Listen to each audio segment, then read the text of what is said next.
Paris, 1482. The bells toll, the gargoyles grin, and the Festival of Fools begins. Crowds swarm the square, drunk on wine and cruelty. Tonight, they crown the ugliest soul they can find. And lo, Quasimodo. The hunchback emerges from the cathedral shadows. Twisted back, monstrous grin, stench of mildew and smoke. The crowd gasps, then roars with laughter. "King of Fools," they chant, pelting him with turnips and cabbage. Quasimodo bows awkwardly, as if humiliation were a crown he had always worn. On a barrel nearby, the poet Gringoire shouts verses into the night. No one listens. The mob prefers vegetables to rhymes. This is Paris, a city that starves its poets and feeds its cruelty. But then, she appears. Esmerelda. A dancer, a spark of color in the grey fog. Her feet strike the cobblestones like drums, her tambourine sings, and her laughter slices through the night. Quasimodo's heart seizes. He stares with wide, longing eyes. Gringoire scribbles bad poetry. And up in the cathedral's dark windows, Archdeacon Frollo watches with hunger. And Esmerelda blushes. Quasimodo sighs. Frollo snarls. The gargoyles sneer. The night turns darker. The crowd grows vicious. Guards seize Quasimodo, drag him to the Place de Grève. They chain him, stretch him, pull at his limbs while the mob jeers. He begs for water, his voice hoarse like the bells he rings. No one answers, until Esmerelda steps forward. She presses a cup to his lips, a single sip of kindness, and in that instant, he is hers. Forever. But kindness sparks jealousy. In the cathedral, Frollo writhes with forbidden desire. "If I cannot have her," he hisses, "then no one shall." He stalks the night like a wolf, watching Esmerelda meet Phoebus beneath the moon. Lovers whisper, lips brush, and from the shadows the knife strikes. Phoebus falls, Esmerelda screams, and Frollo melts back into the dark like a serpent. Phoebus lives, but the lie spreads. Esmerelda is a witch, a temptress, a murderer. She is dragged to trial, tortured until her voice breaks, and condemned to hang. Frollo slithers into her cell, eyes burning. "Love me," he whispers, "or die." "I would rather die," she spits, "than love a goblin in robes." The bells toll. The scaffold rises. The crowd gathers, eager for blood. Children perch on shoulders, their faces lit by torches.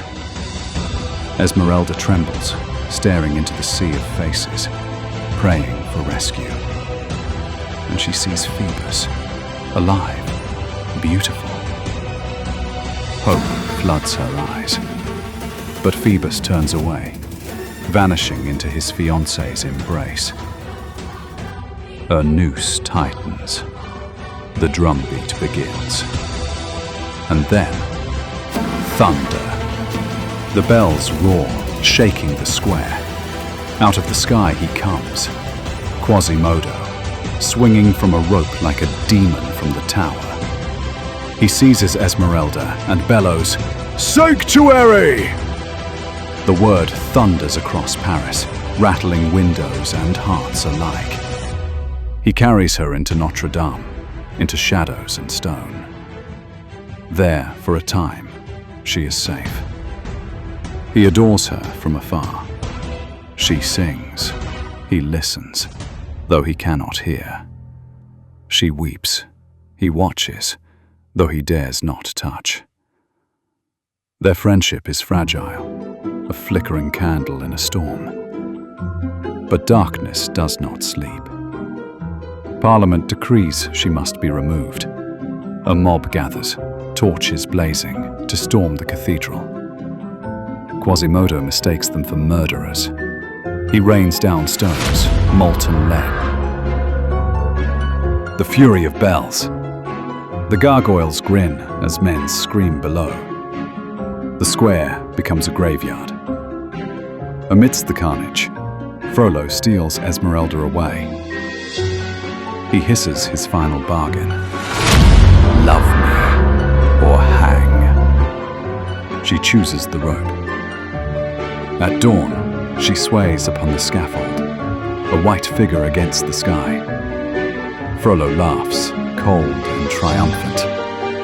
But above him, Quasimodo has seen. The bell ringer becomes a beast. He seizes his master, the man he once obeyed, and drags him to the tower's edge. Below, the mob howls. Above, the bells scream. And Quasimodo whispers, "There lies everything I ever loved." Then he casts Frollo into the abyss. The priest's body smashes against the stones, bones breaking like dry twigs. Silence follows. Only the bells mourn. Quasimodo disappears into the cathedral shadows, never to be seen again. Years later, a gravedigger finds two skeletons entwined. The bones of a dancer in a white dress, and a hunchback curled protectively around her.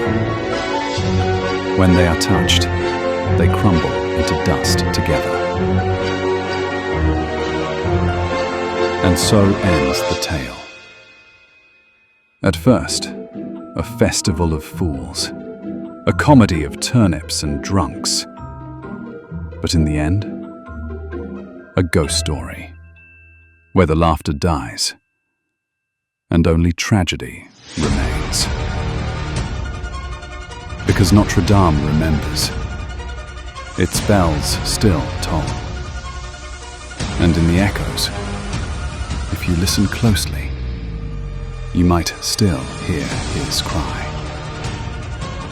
Sanctuary. If you would like to learn other tales, even books forbidden, you may take this link to the end of this, to scan it, to get into the Brooklyn Public Library, and take out any book online that you wish.